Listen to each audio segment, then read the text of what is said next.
Hello, everybody, and welcome to 3 o'clock with SOC. Just give me a second so I can welcome our Spanish-speaking neighbors onto the simultaneous translation available in Spanish. Buenas tardes, muchísimas gracias por estar aquí con nosotros en otro foro comunitario 3 en punto con SOC. Como siempre, ustedes pueden tener acceso al programa en español a través de una llamada de conferencia.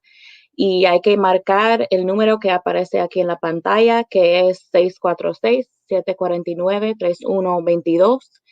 Y luego hay que introducir la contraseña, que es 779-328-221. I also want to remind you all that, as always, you can access these videos after they air. So if you are unable to be with us at 3 o'clock on the dot, you can absolutely view these videos with the guests that we have featured for the information that we provide on our Facebook page and on our YouTube page after the fact. So they stay on those pages and you can watch them days, weeks, months after they air. So don't let not being able to be here at 3 p.m. At the top of the hour keep you from seeing this information that we share with all of you. My name is Gabe Charles. I'm the Civic Engagement Manager with Southside Organizing Center. And we have Carlos, our Data and Canvassing Coordinator, on comments and production today. Very thankful to have him there with me so I don't have to do this alone. And I also just want to let you know that we as staff are available for you through this forum and through many other platforms except in person. We are still not doing any work in person as there is still spiking in coronavirus cases in the areas that we serve. But you can call us at 414-672-8090. You can email us at soc@socmilwaukee.org. Or you can visit our website that has tons of information that we're always updating at socmilwaukee.org. I also just want to take the time to ask that you all fill out the survey that appears in the comment section, because that survey is what gives us the feedback necessary for us to improve this forum for you. So that we do this forum for the viewers, for our residents, for the people that we serve. So any kind of suggestion that you might have that will make it better, or that you think would make it better, we welcome it, and we want to know what you all think. If there's a specific topic you want to hear about, if, whatever it may be, we want to know what your opinion is. So go ahead and fill out that survey that's in the comments section, and we welcome that feedback. As I already mentioned, all SOC staff is working virtually from home still, and that's why you see me without a mask on right now. Please know that if we were working in the office or around each other at all, we would be adhering to the mask mandate and making sure we keep ourselves and each other safe by wearing a mask. We hope that everybody that is out in the world, in offices, working at grocery stores, working, as in the service industry, whatever it may be, we really hope that you are all keeping safe and wearing a mask, and that you are encouraging others to do so as well. We need to make sure that we're not only doing it for ourselves, but for the people that we love that might be at risk. And for the people we don't know might be at risk, because we don't always know either. I would love to see who is watching with us today. As you all know, we can see the number of people that are watching, but we can't see who. We don't see names. So we would love for you all to give us a like, a little heart, a hello in the comment section, just letting us know that you're here watching with us and that you are, getting this good information that we will be sharing with all of you today. So go ahead and give us a like, give us a heart, let us know that you're here watching. So I don't feel like I'm talking to myself. Don't be shy. Say hi. And then also I just want to share a quick disclaimer that the views and opinions shared today do not necessarily reflect those of SOC. So just a disclaimer that we always have to give for all of you. There are certain things and topics we can discuss and others that we can't, but we always want to provide the opportunity for our guests to share their opinions and use their voice in their own unique way. So today is Civic Day. I'm just going to run down some updates for you all. Then we have tomorrow, which is Youth Day. We have Wednesday, which is Spanish Day. Thursday, which is Public Health Day. And Friday is Grassroots Organizing Day. So we're going to have some great guests for all of you this week.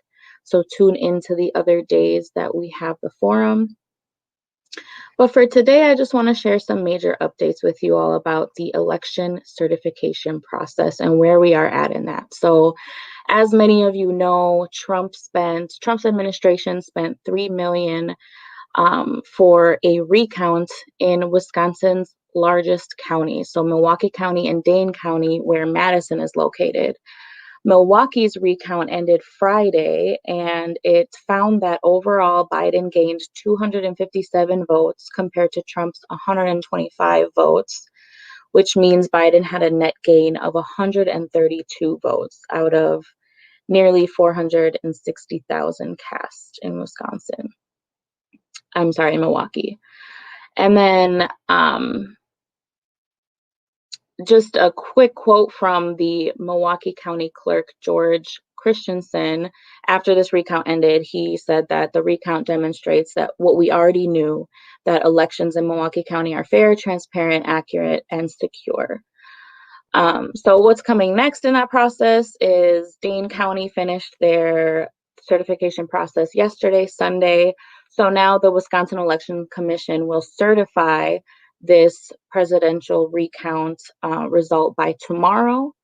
And then the Electoral College will cast their ballots on December 14th. And actually, this past Thursday was the first time that Trump admitted that he would leave the White House if the Electoral College votes for Biden. So that's something that he has not admitted yet. So he did say that on Thursday. And in other news, too, the General Services Administration, so the GSA, is responsible for the presidential transition and freeing up funds to help the transition process between presidents during election years. The General Services Administration Chief Emily Murphy told Biden that they are making federal resources available for his transition into office. So another step in this transition process has been made. And this move being made is one of the first indications that the Trump administration has acknowledged defeat. However, there still has not been any explicit conceding of the race to Biden yet. So little steps forward in the transition process, but still lawsuits that are being filed, still lawsuits that need to be heard. Actually, the Trump administration did say that they would file a lawsuit by Tuesday, so by the same day that the that the recount results would be certified. And basically, this lawsuit is going to say that he wants all early in-person votes in the counties that were recounted to be seen as illegitimate. So this is something that we will be watching for. Like most of the lawsuits that have been filed, I'm pretty sure all except one, the last time that I looked into it, were dismissed or deemed not to have enough evidence or just completely thrown out. So we will see what happens with this lawsuit if it ends up getting filed by tomorrow, as the Trump administration said it would. So those are just some major updates in the certification process. Again, the Electoral College is going to be voting on December 14th, which is when formally all of the recounts should be finished by then, and the electors can then cast their vote for their president. So we will have more finalized, actual concrete results by December 14th. I know it's been a long time, and it's been very confusing for a lot of people with all of the information that comes out left and right, a lot of misinformation that has been shared, but we will continue to let you all know the facts and what is coming out of official sources. So just know that more specified concrete results will be coming on December 14th. So stay tuned, stay calm, know that steps have been taken to make sure the transition process happens smoothly, as smoothly as it can. And I am now just going to share with you a video that Marlene prepared for us for the coronavirus segment. Thanksgiving, of course, was last week. Many people started traveling. We saw the highest number of people visit airports since mid-March. When do you think we'll start to see the results of family gatherings in the numbers? So this is that new term, surge on the surge. I mean, this second, or in some cases third surge, looks like it's going to be at least as big and has the potential to like really bust out. So we're on the crest of a fairly big surge nationally now. That's pretty obvious.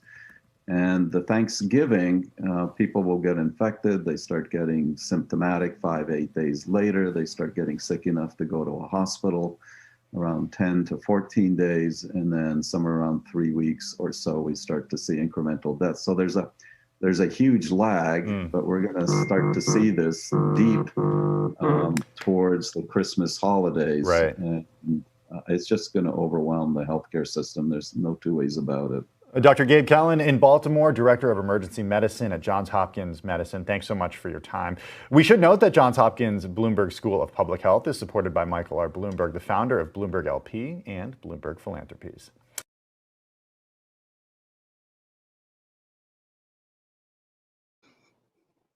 For those of you that did sacrifice and not get together with your loved ones on Thanksgiving, I'm sure you have been thinking about how these different numbers might change based on people that did get together for Thanksgiving and didn't take the necessary precautions. So we will definitely be watching for that. Marlene is great about updating us on numbers and reporting that out to all of you, especially on her Thursday day for coronavirus. So definitely stay tuned for that as that data is released.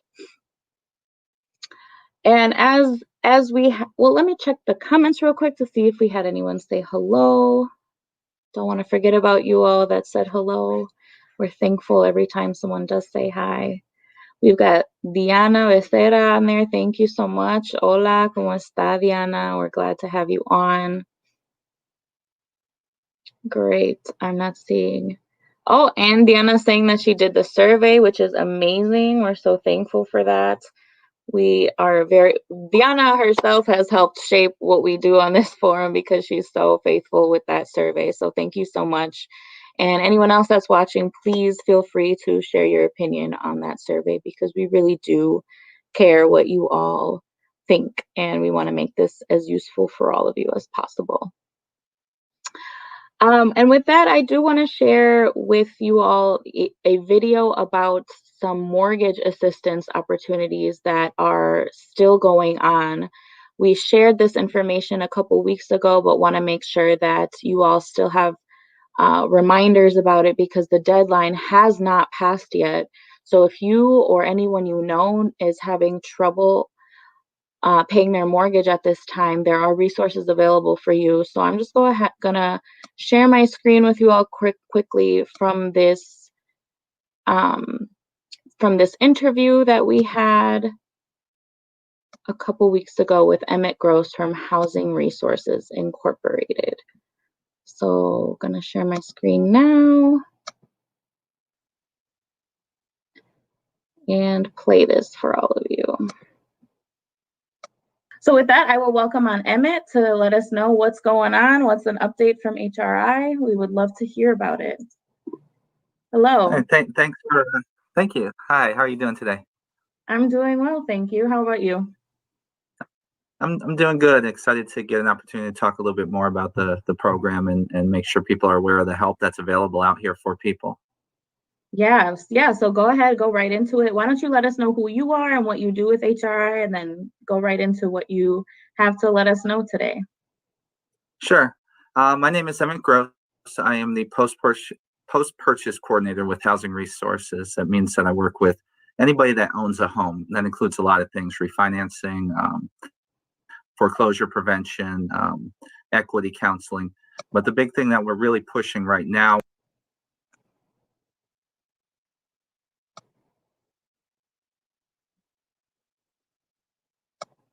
Just want to make sure you all can see it as big as possible. So I'm going to take myself out of there. There we go. Is our COVID foreclosure rescue program. And what that does is provides direct financial assistance in the form of mortgage payments directly to mortgage companies for people who have fallen behind on their payments because of a COVID-related issue. And that can cover up to 6 months worth of mortgage payments going back to March of this year. So it's a really good program. There's a lot of money that can be available to help people to get caught back up on their mortgage if they've fallen behind because of a COVID-related issue. The big thing that we're making a push on now, and we want people to understand, is that the deadline to apply is December 18th. So that's only about a month away. So we really want to encourage anybody that is thinking about applying or thinks that they might be eligible or knows somebody that they think might be eligible. Really, now is the time to get that process started, because the application process does take a little bit of time, and we don't want anybody to get shut out. So we need people to really start to, if they're thinking about applying, now is the time that you want to do it. You really don't want to wait. There's not much time to wait to apply. Yeah, and why don't you just tell us quick, what are some of the things that would make someone eligible? Sure. So the biggest thing is you have to be a homeowner and a owner occupant. So you have to live in the home that you're applying for. You have to be on the title to the home. It has to be within Milwaukee County.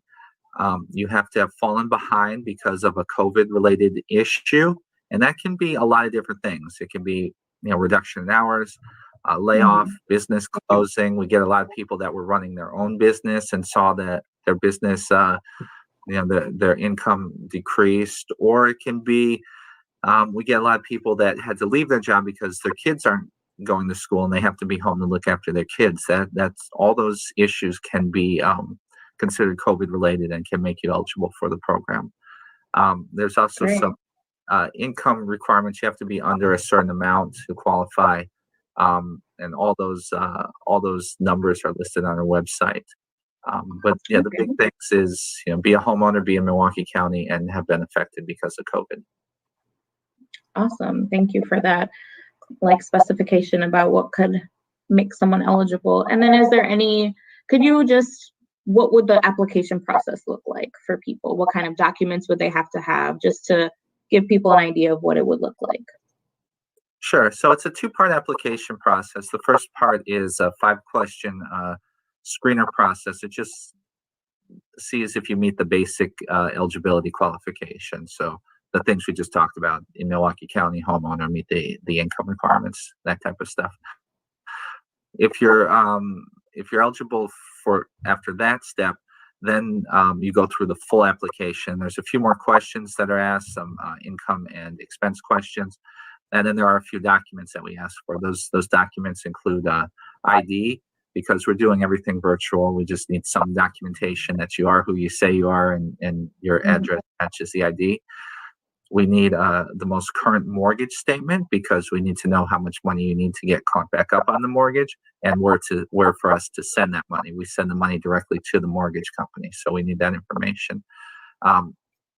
We ask for some kind of documentation about the hardship, so that can be, a layoff letter, a letter from the schools saying that the kids are going to be doing virtual learning, application for unemployment, something like that. And then there's a few other forms, sort of our just standard intake forms that we ask people fill out as well. Awesome. Yeah, I just find that it's a little less intimidating for people to start looking into things if they know what to expect in the application process. So appreciate you sharing that. Yeah, and it's an important thing too, if you think you're going to apply, to start to look to get those documents together, because in a lot of cases that's the most time consuming. Right. The part is getting those documents, or something might be outdated or not complete, and we have to go back and forth to get it. So if you're thinking about applying, take a little time and start to get those things together. It just makes it a lot smoother and a lot quicker. And we try to keep the documentation requirement to the absolute minimum that we could, so that we don't put too much of a burden on people that are trying to apply. Right. And is there any cost associated with these resources, with this program? No, everything is free. It's funded primarily through CARES Act money, so that's federal money that's being administered through the county, and we're the ones that are running the program. So there's no application fee, there's no cost, and also the nice thing about it is any money that you get out of the program never needs to be paid back. It's not added to your mortgage. It's not rolled into the end of the mortgage. Nothing like that. It's a straight grant. So there's no cost. There's no strings attached really to the money if you qualify. Excellent. And is the application available in Spanish? And are there Spanish language? And is there Spanish information language on your website? There is. We do also have 2 Spanish speaking people that man our call center, and Okay. they help with the language in application, and they also have translated quite a bit of the materials, so they can help with that too. Great.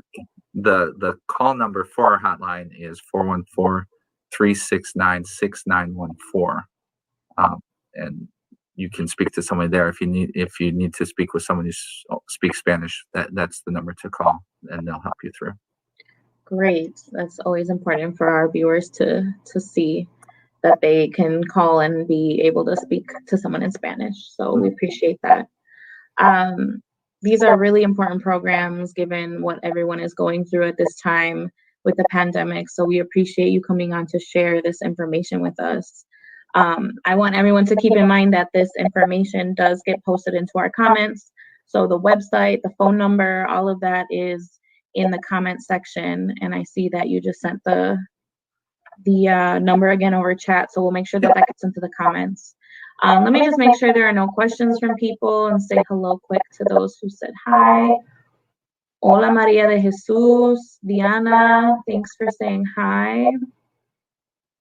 Looks like we don't have any questions, so I will just go ahead and ask for any last thoughts you want to share with us and our viewers, and then thank you for being on with us. Yeah, I mean, like the biggest thing, like I opened with, is keep in mind there is a deadline, and that deadline is coming up soon. So if you think that you might qualify, or you think about doing an application, start working on it now, because I don't want to have somebody that may have qualified, get cut off on the deadline. That's the worst thing that we can have happen. So, get on that as soon as possible. If you have questions or you're unsure, or you feel intimidated about it, call the hotline. We have staff there 9 to 5 Monday through Friday that help people with the application process, help walk people through getting the documents. If you're having trouble uploading the documents, we can help with that too. So don't let the technological aspect of it be a barrier or intimidating factor. We have ways to help you with that, but definitely start the process, because we're going to run out of time if you take too long. Yeah. Is there any hope of it getting extended, the deadline, or is it pretty solid for the 18th? It seems to be pretty solid. Okay. We hope that it might get pushed out, but it doesn't look like that's going to happen. Cool. Well, thank you so very much for this information. I know it's going to be helpful to folks who are facing hardship during this time. So thank you for your time. Thanks for coming on to explain it. And we'll probably have you on again at some point very soon.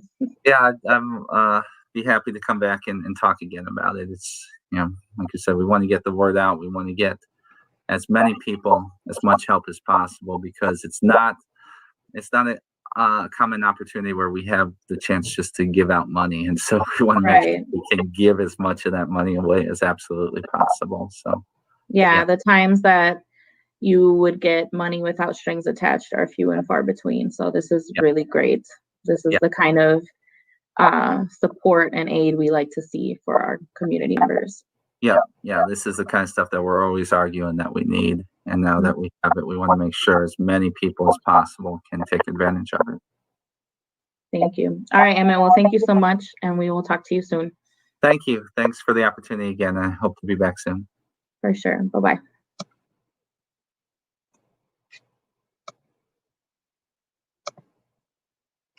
So I hope that was helpful for people who were able to get on and see that. Again, That deadline is coming up in December for December 18th. So if you know anybody or if you yourself are having trouble paying your mortgage right now, there are no strings attached resources there for you. Straight up money. So please apply for this.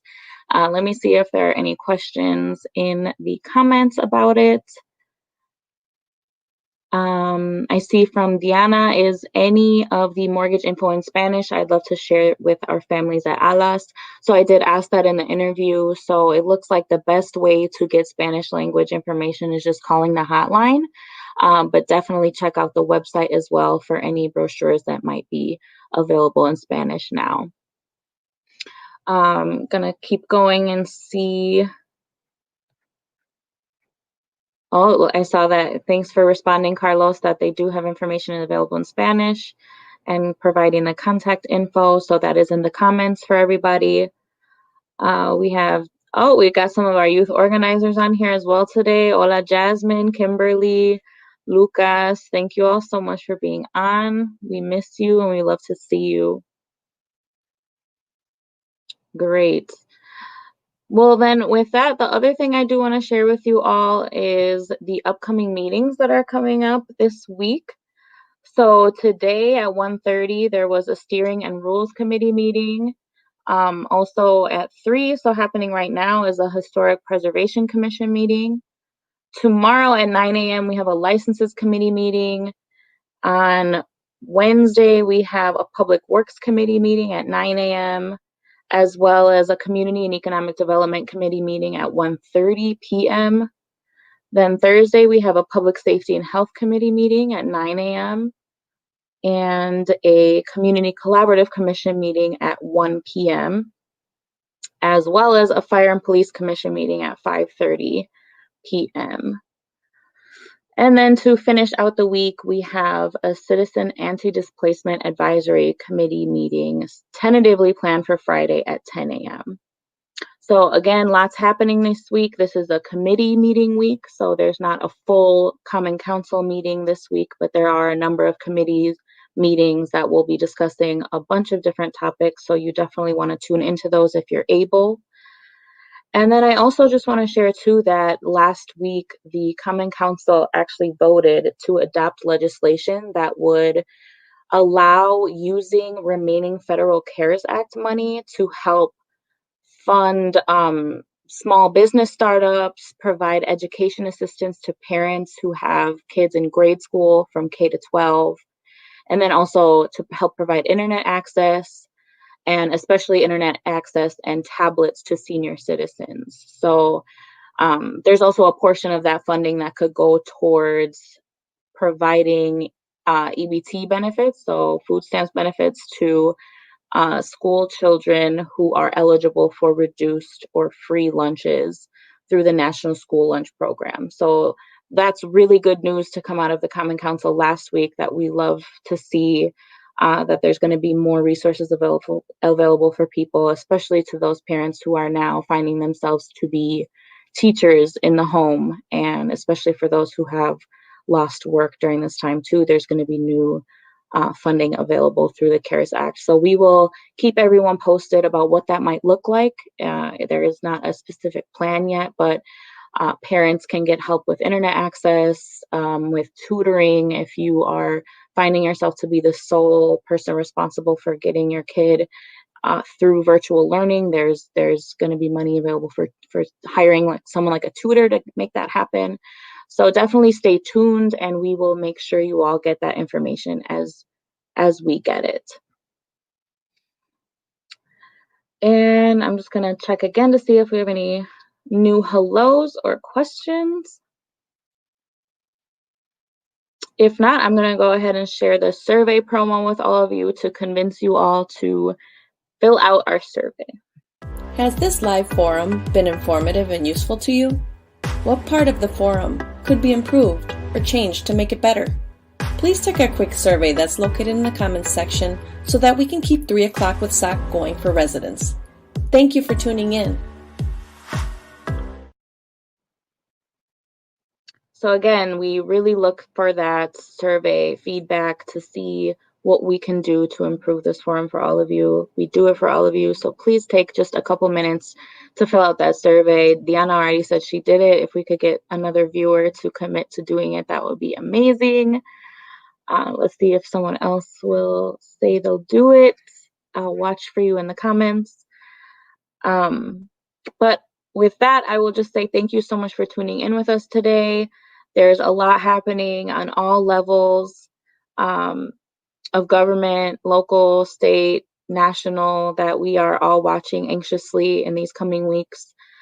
But we will, as always, try to keep you all as informed as possible in a clear way with all this wild things that are happening in the news world today. But we're here for you to provide you that information. So if you have any questions, any doubts, any concerns, whatever it may be, please reach out to SOC. We are here to answer any of your questions.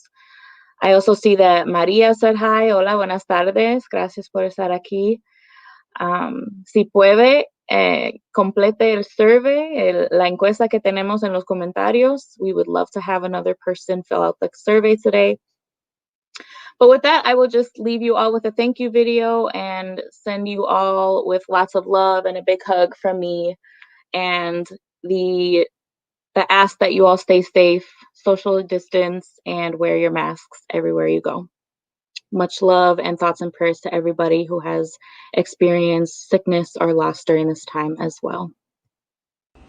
Hello, viewers. I am Esperanza Gutierrez, a longtime resident of the near South Side. We would like to thank everyone for supporting our 3 o'clock with SOC live show and for completing our SOC survey. In addition to thanking our residents for tuning in and sharing our show, we would also like to thank the following sponsors: Wisconsin Voices, Community Development Block Grant, Neo Philanthropy State Infrastructural Fund, the Movement Voter Project, the Catholic Campaign for Human Development, the Silber Foundation, City of Milwaukee Office of Violence Prevention, the Tithe Foundation, the City of Milwaukee Promise Zone, and all the faithful individuals who support SOC through their personal donations. Thank you. Gracias.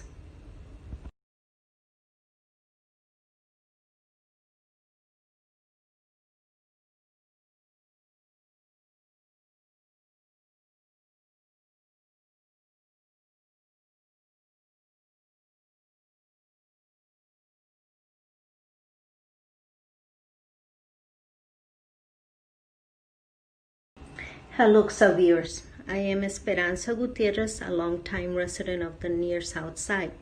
We would like to thank everyone for supporting our 3 o'clock with SOC live show and for completing our SOC survey.